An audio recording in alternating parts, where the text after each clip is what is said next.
Welcome to Season 3 of the Questions With podcast, hosted by Quest Ventures, the top venture capital fund in Asia. I am your host, April Vano, and through this season, I aim to uncover inspiring stories of notable entrepreneurs across Asia who have incorporated ESG values and achieving impact into their business model.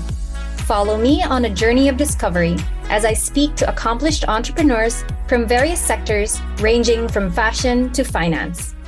The world of finance has long been associated with being a profit-driven industry. However, over at Capital Boost, this could only be further from what Erly Witoyo had envisioned for the world of finance. On this episode, we have the honor to speak to Erly, the CEO and founder of Capital Boost, a company focused on empowering small and medium-sized enterprises through ethical peer-to-peer investing.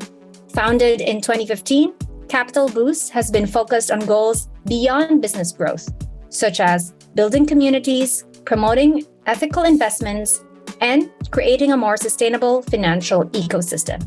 Today, I hope to uncover the secret behind their success and how placing social impact as a priority is a winning formula for Capital Boost. Hi, Erly. Welcome to the Questions With podcast. How are you today? Hi, good afternoon, April. I'm doing very well, thank you. Thanks for the invitation. Wonderful. I really look forward to the conversation we will be having today and really finding out your story as an entrepreneur and, of course, the impact that you're making in your industry. So before we get started, I do hope to give a little bit of background about yourself.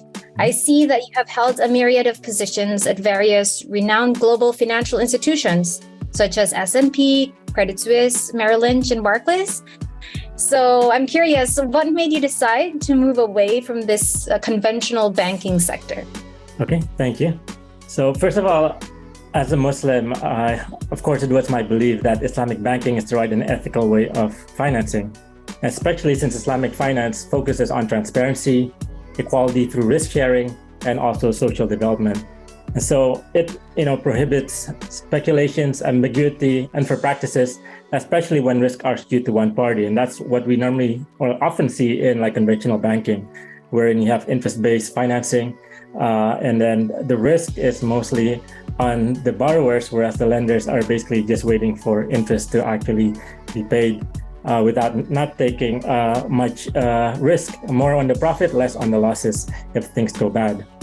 At the same time, Islamic finance also prohibits financing to sectors which may be harmful to the community, such as alcohol, gambling, and also weapons related.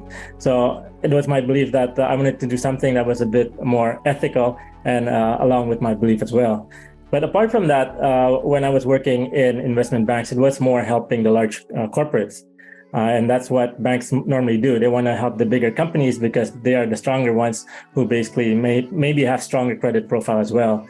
But because of this, a lot of the SMEs or the smaller businesses are disadvantaged. They don't have access to financing, especially if they don't have securities or fixed assets which they can use for collateral. And so we wanted to do something which provides an alternative form of financing for these smaller businesses, for them to be able to be competitive and I guess be able to be sustainable through a way through financing, which may be more simplified and which allows them to be able to grow their business. And so I thought that crowdfunding is something which is interesting because again, it's not just financing for one party, but it's also financing by getting a group of people to support the community, to support the SMEs, which is very important to the community as a whole. Definitely. And it's really the opportunity or the access, right, to these financial instruments that's important, especially for SMEs. So, of course, with your prior experience at, your previous work, how do you think it has at least prepared you to establish Capital Boost?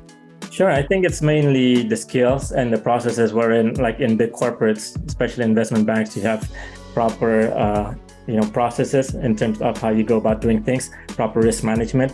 And that's something which we have implemented into Capital Boost to make sure that when there is lending to an SME, that we can reduce the risk to the investors as much as possible.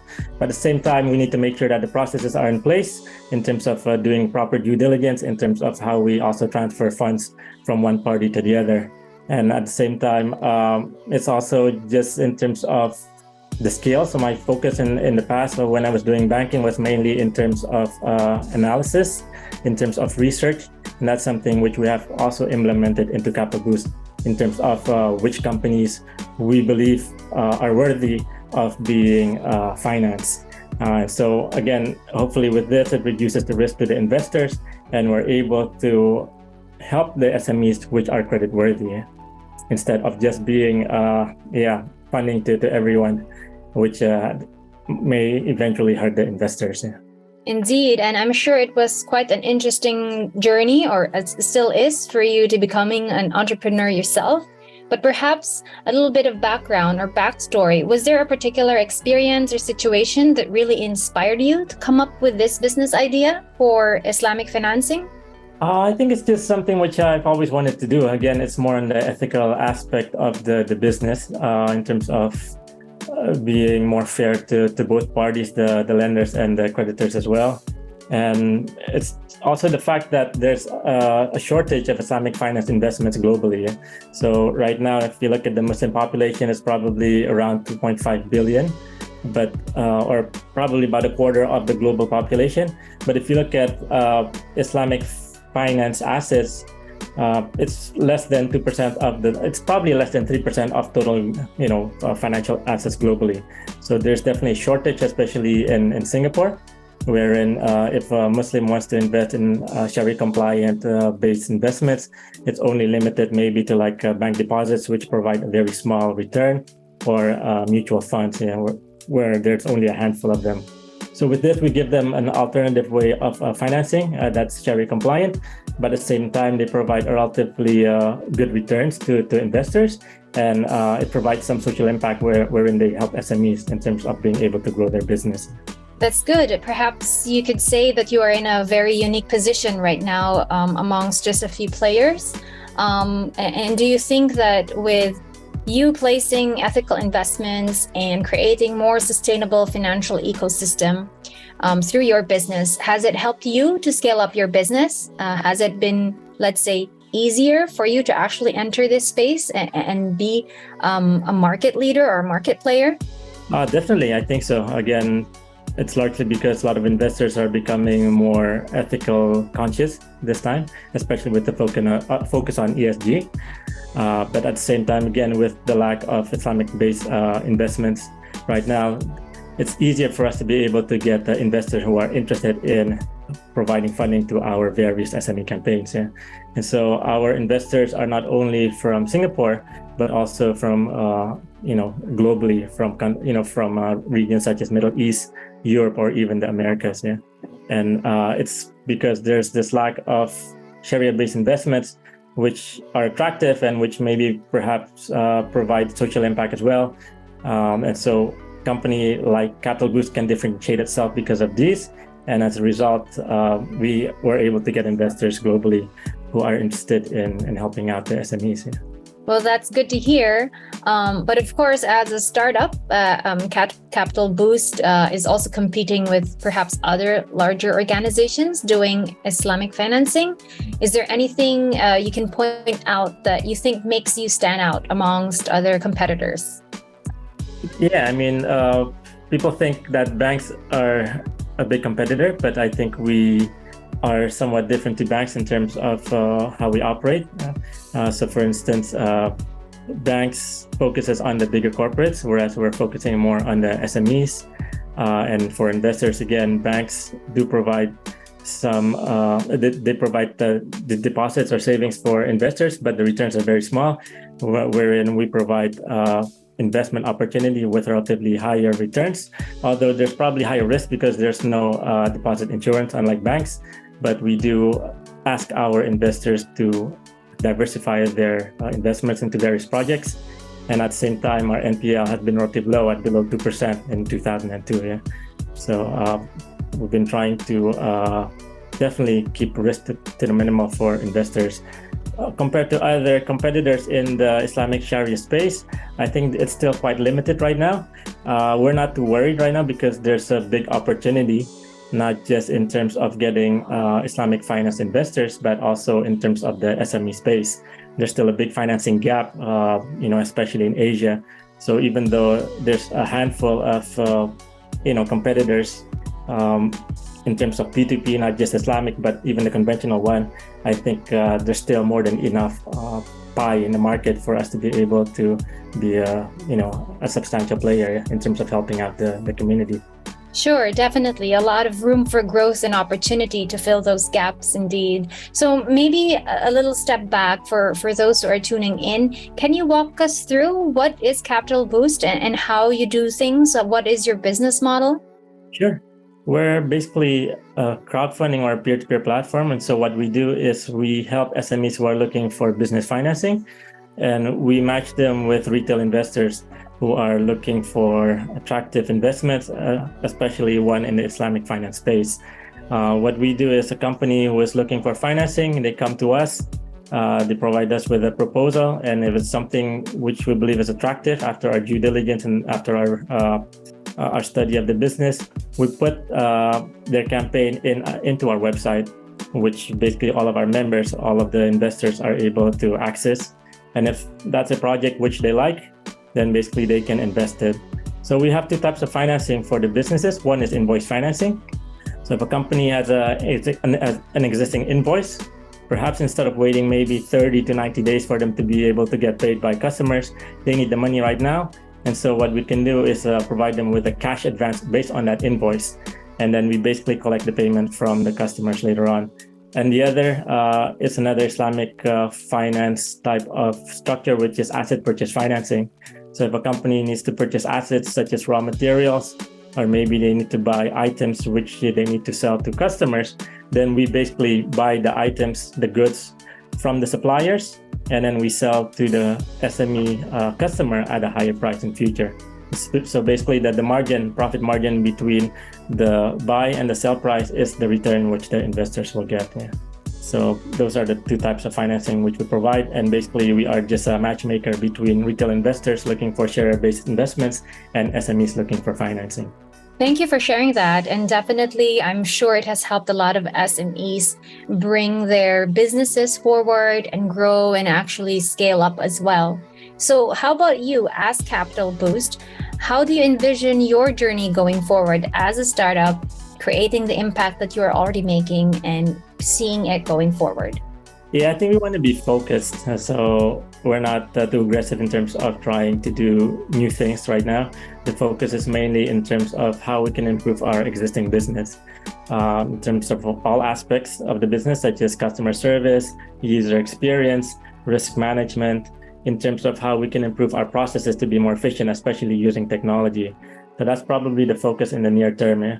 But maybe over the long term, once we have a good business in place, good processes in place, and it's easier for us to be able to copy and paste what we have to maybe other markets, such as maybe Middle East or maybe some European countries as well. Yeah. And I guess in the medium term, maybe if there's new products which may be of interest to SMEs or to investors, that's something we may come up with. So that's mainly like financing products. Right now we're doing invoice financing and asset purchase financing, but maybe there may be some other products which may be of interest to both SMEs and investors, which we can explore. Yeah. But again, we want to be a bit more focused so that we can be proper in what we do. We can continue to grow going forward, as opposed to trying new things and then basically being weak at one stuff. Yeah.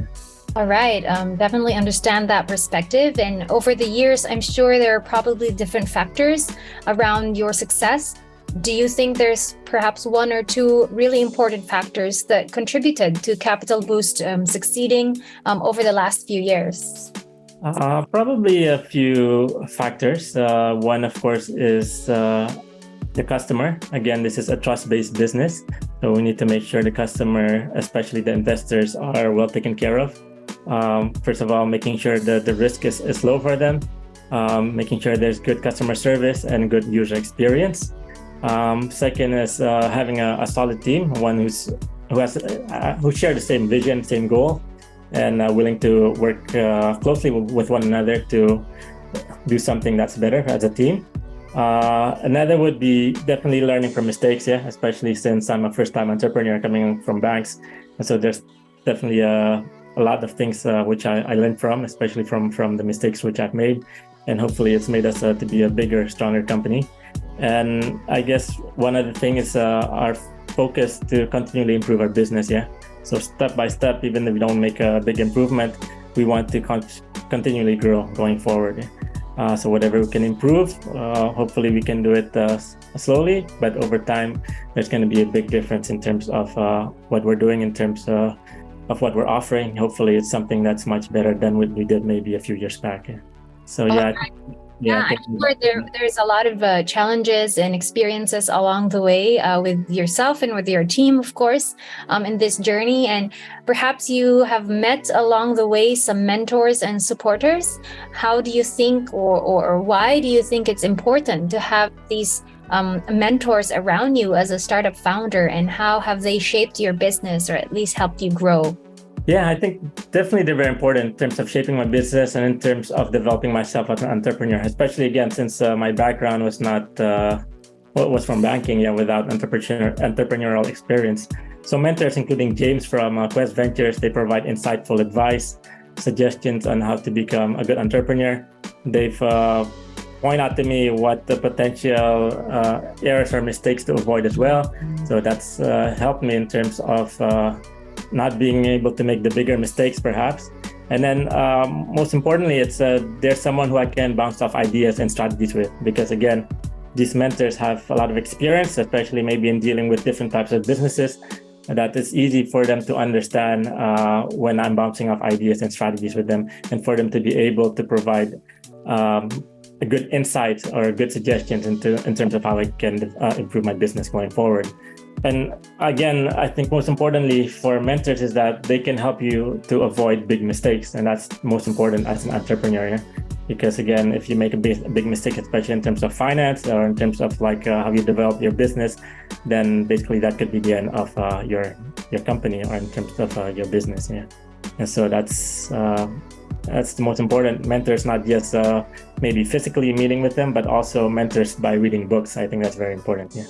Indeed. Thanks for pointing that out as well. It could be real mentors that are in person that you can reach out to, have a call with, but even those who have gone before or are writing or in the industry you're in, there's a lot of nuggets of knowledge that you can learn from. And like you said, mistakes that you can avoid and not reinventing the wheel. So for sure, that's definitely something any entrepreneur can really take on while you are on your journey. So, of course, we have great people behind us, supporting us. There may be a handful as well of naysayers. How have you been able to handle these naysayers and still push forward with what you do and with your business idea? Okay. I think one is to probably have a confidence. It's a matter of having confidence in terms of your vision, in terms of what you want to do. And I think our goal is to help SMEs and in terms of growing the Islamic finance business. So I think that's something that has value for the community and has huge potential. And again, as I mentioned, there's a shortage of Islamic-based investments. And so we believe we are trying to solve a big problem, and there's a huge potential for us. So by sticking to our vision, we've been able to continue what we're doing in terms of trying to maybe push aside the naysayers and push forward with our business ideas. Yeah. The second is being resilient, especially as an entrepreneur. Yeah, there's always going to be a lot of ups and downs. So it's just a matter of being resilient, picking yourself up when things don't go your way. We celebrate small wins as well to remind us that success is always achievable, even in the face of skepticism. And again, learning from your mistakes, that's very important. And then the other thing is to embrace feedback. Even from naysayers, you can learn from them, because there's always merit in negative opinions. So, for example, they say that you're not able to achieve this, it's going to be difficult. And so eventually we do more research, we study more on that in terms of what steps we can take to address those issues. And if it's something which they're right about, then maybe it's something we can avoid as well. So I think those naysayers we can learn from as well. It's very helpful to our business. That's very true. Constructive criticism and feedback can help you build on what you are doing. And obviously, it's really it's a learning process or a learning journey for any startup founder or entrepreneur. So, it's good to also listen, even if you don't necessarily agree to everything. But yeah, it's great to see how you have shaped also and stuck through your vision in doing what you do and making sure that you are a capitalist, right, of achieving a more sustainable financial ecosystem. Now, you are saying there's really a lot of opportunity in this space and there's not enough players. But what do you think, on the other hand, is the threat in the Islamic banking industry? I think since it's a very small business, so one threat is if one player doesn't do well, or if there's a negative reputation from one company or one businesses, it can impact the reputation of the industry as a whole. In terms of the threat as well, I think is more on regulations, because it's not well defined yet in most countries, even the Islamic countries. And so I think if the government is serious in terms of growing Islamic finance, then there should be a clarity in terms of the regulations as well. And the threat, I think, is more on the media as well, in terms of maybe Muslim somewhat giving a bad light into the religion, especially with terrorism and so forth. And so a lot of people who may not understand Islamic finance may think that it's maybe something only for the Muslims, and it's something which may not be, in line with their beliefs. But actually, Islamic finance is more universal. It's focused on ethical financing. It's focused on social development as well. So it's open not just for the Muslims, but it's actually for everyone as a whole. That's a very interesting insight, and really saying that this is an inclusive industry, despite, what I would say the name in itself as an Islamic banking industry. And, there's a lot to learn from. And hopefully, as you mentioned, all the players right now actually succeed, right? Because you don't even see them, as you say, or what I'm hearing is you don't necessarily see them as competitors, because you are in this small industry. You actually want everyone to succeed so that this industry can grow even further. So thank you for that, for that insight. And I do want to sort of link this into this whole focus we are having on ESG and how it has been increasing in terms of priorities of organizations. How do you see, the future of Islamic, banking and financing? How do you see that in the future in this light with ESG at the forefront? I think, again, there's a big potential for Islamic finance, apart from the fact there's the biggest, Muslim population globally and a lack of perhaps Islamic finance-based investments. It's the fact that Islamic finance and ESG has several overlapping principles. So again, it's focused on ethical values, social responsibility, transparency, and even environmental considerations. So I think right now, with people focusing more on ESG in terms of how they can increase, again, the social impact from their businesses in terms of how they can invest more ethically as well, I think that also helps Islamic finance. So maybe people will want to know or learn more about Islamic finance, even if they don't know about it. The fact that maybe in the media it's said as being more ethical, more socially, I guess, the fact that it's maybe more social responsibility as well for Islamic finance. With the focus on ESG, maybe it gets people to want to learn more about Islamic finance. So I think with ESG being a focus right now, with corporations wanting to be more ethical, I think it helps the Islamic banking industry as well going forward. Definitely, it's a movement that is across the business industry as a whole, and perhaps also something that is shared across globally for businesses is the impact of COVID-19 and the pandemic that we are just slowly getting out of. How did this shape this industry and maybe the way you run or you continue to run Kapital Boost? I think COVID-19 itself didn't have much impact on the business in terms of perhaps hurting our business. In fact, it's probably more positive in terms of what's happened in our business. So again, for one, during the pandemic period, I think we actually saw pretty good growth, largely because banks became more risk averse, wanting to lend to like the SMEs. And so there was more opportunity for us to provide financing to them. At the same time, it helped us in terms of how we run our business, because during the pandemic, everyone started working from home. So it helped us to be more focused in terms of how we can be more efficient using technology to actually grow our business. And so with everyone working from home, I think it was more efficient for some reason, yeah. Especially since a lot of our team are in Jakarta, most of them actually waste time during their commute, which can take 2 to 3 hours. And so even with the pandemic over, we're still focused on working from home. So right now, we're only working from office 2 days a week, and that's largely because we believe there still needs to, there needs to be like a face-to-face interaction between team members. But apart from that, I think with the processes we've built throughout COVID-19 by working from home, I think it's helped us to be efficient as a whole, as a team, helped us to be able to grow our business. That's very interesting. Of course, they say that the pandemic or the lockdowns actually accelerated a digital transformation for a lot of organizations, whether traditional business or startup. So definitely, I understand how it was probably also a good contribution to how you're able to run quite fast or be agile and be able to still do your work at Capital Boost. Now, I want to, shed the light now onto your customers. You talked a bit about the investors, right? The opportunity for investors to be part of this industry. But what do you see are the challenges that are being faced, or you face, right, as a team in terms of reaching out to your customers, to the SMEs that are really in need of access to finance? Okay. So we actually have 2 customers. So one is the SME and one is the investors.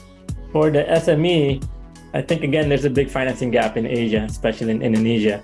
So there's always companies coming to us. The biggest, challenge for us is to be able to pick the right ones. So we need to make sure that they are credit worthy.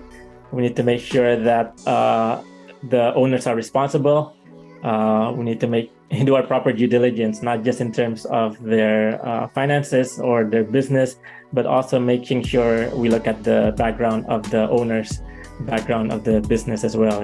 So I think that's very important to us.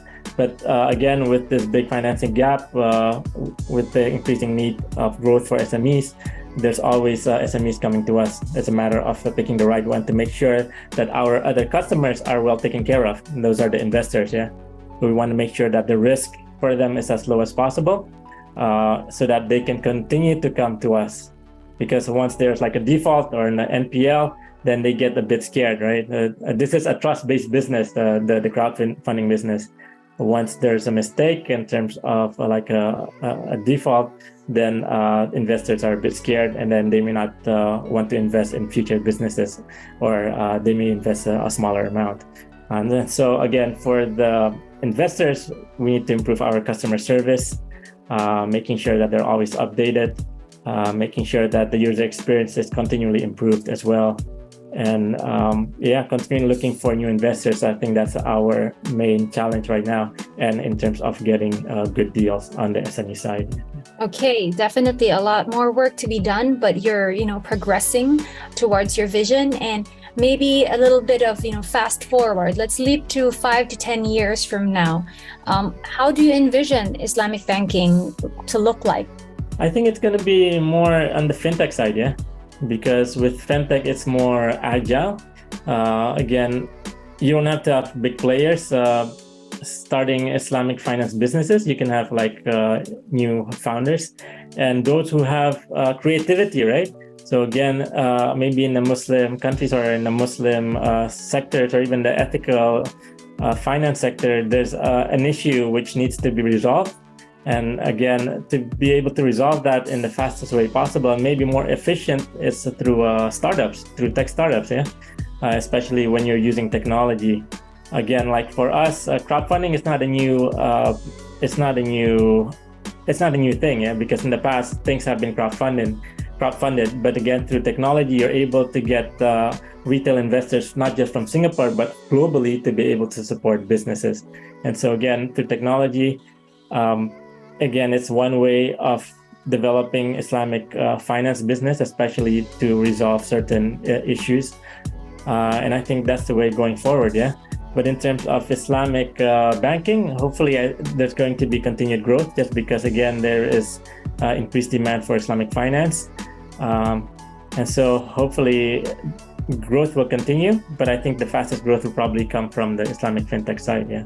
Because I think that's the fastest way to grow and the fastest way to resolve or to address certain issues in the Islamic finance space.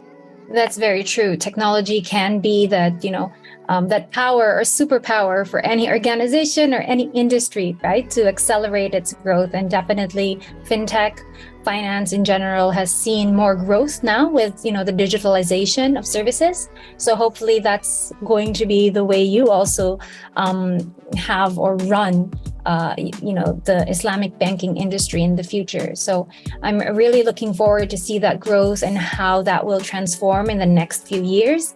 And perhaps also as a journey as a startup, there's also the journey of the startup entrepreneur or the founder. So we go back to you, Erly, right? We go back to your own journey. Perhaps you can share to our listeners, what is probably one significant moment or memorable moment you've had in your journey that has stuck to you, or perhaps you've learned, the most from? Yeah, as a first-time entrepreneur, I think the first time you start a business is like the biggest thing that stuck in my mind. Yeah. So basically doing our first campaign and being able to get investors to support our business, that's something that's very unique and something which I remember. Yeah. So after that, it's just a matter of constantly improving our business going forward. But I think for me, moving from a banking background to being an entrepreneur, that's something which I'll always remember. There's definitely a lot of mistakes along the way. But again, it's those mistakes which make me into a better entrepreneur. Yeah. And I think it's just a matter of having a good team. So I think the team right now definitely improved over what we had the past few years. Definitely it's smaller, but in terms of being able to get things done, it's much faster. And so I think we've built that processes in place. And then the other also is to be able to get people to work with you. So I think partnerships is very important. So like in various aspects of the business, we have partnerships in terms of how we transfer funds across country, in terms of due diligence as well. We use some technology providers as well. That's important. And again, having good mentors who can help you along the way. That's very important for us. Yeah. But in terms of the one thing which I do remember is the feeling of starting your own business. Yeah. Because again, it's scary, but once you start it, hopefully it's something you can continue to grow and improve. Yeah. Yeah, and I hope that leap seems or feels worthwhile for you, Erly. You're still around and still charging forward. So that's really great. And of course, you mentioned about your team, right? And being in this impact space or ESG and really trying to create a difference in, some marginalized groups or different sectors in society. It is quite tough. So how do you keep yourself and your team motivated to do the work that you do? Yeah, I think definitely being in the ethical space, it's something that motivates us here because we're sharing the same vision, and it's basically us wanting to do something better for the community. So that's one way of getting the team motivated. Apart from that, it's as a leader, constantly working closely with the people below you, helping them to learn from mistakes, helping them to be able to grow. So making sure that if they're weak in one thing, we can get them to do training as well. We can constantly improve their skills as well. Yes, I think in business, it's just a matter of communication, of being open with one another. And as a team, I think it's important that everyone works together closely, that they're willing to help one another to do something better as a whole. I think that's the most important thing for the team. And so when we hire, it's not basically just looking for someone that's the most skilled, the most experienced, but it's also in terms of their attitude as well, their character as a person. Yeah, that's something that's important for us, and something which we learned, because in the past we may not we may have hired based on their CVs more than character, but again, moving on as along the way, we've learned from that mistake. Yeah. For sure. I think really as a team, it's really about having a shared vision, as you said, and that support system that you create amongst yourselves. And no matter what happens, because there will always be roadblocks and challenges, you can still move forward and overcome them. So as we close out this conversation we're having, we do know we have perhaps some aspiring entrepreneurs tuning in, and we do know that we are trying to create or at least encourage more social enterprises or people to actually join this movement and create an impact through business. Could you say a few words, a piece of advice that you can have and share as a closing note? Sure. I think one piece of advice for aspiring investors or entrepreneurs, I think I've mentioned throughout the podcast today, it's basically take risk, especially if you believe in what you're doing, and then embrace failure as a stepping stone to success. So the only way you'll become better as an entrepreneur and as a company is by learning from your mistakes. And what's important is that you're resilient and you believe in what you're doing, that it can lead to good for the community. So I think that's the most important thing. Yeah.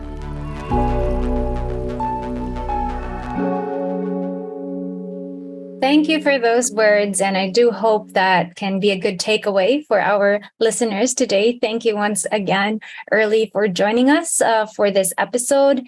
And of course, thank you to those who are tuning in to Questions With. Today we have Capital Boost featuring the brand's CEO and founder, Erly Witoyo. So for more episodes like this, be sure to hit the follow button on whichever platform you're listening from. I am your host, April Vano. Till next time.